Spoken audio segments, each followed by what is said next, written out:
Morning, everyone. This is section 6, lesson 2, the podcast for the lesson today is a spiritual discipline, beholding.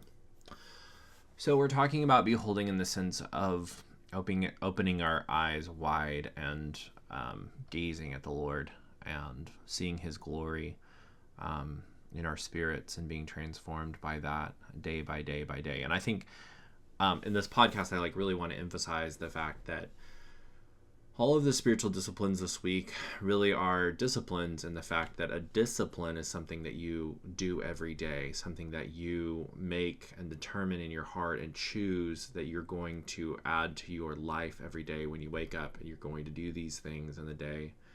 And over time, they become part of your life. They become a discipline. You're disciplining yourself to do these things.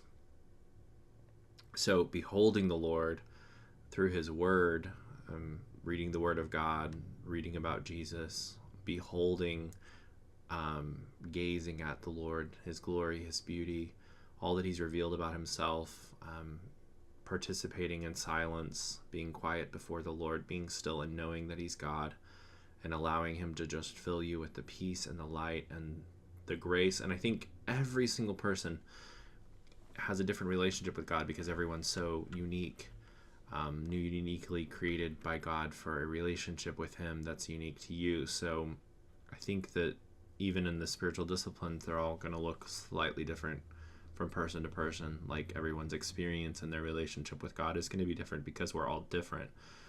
My perception of the world and of the Lord and all of us to different degrees choose to obey the Lord to different levels, and that determines our relationship with him and our walk with him. So I just encourage you, if you want a relationship with God, to just learn to, or watch the lesson today about beholding and just really incorporate beholding, try to understand it, ask God to give you understanding about the spiritual discipline of beholding, just gazing at him and looking at him in the act of obedience that comes from that, and just make that part of your life.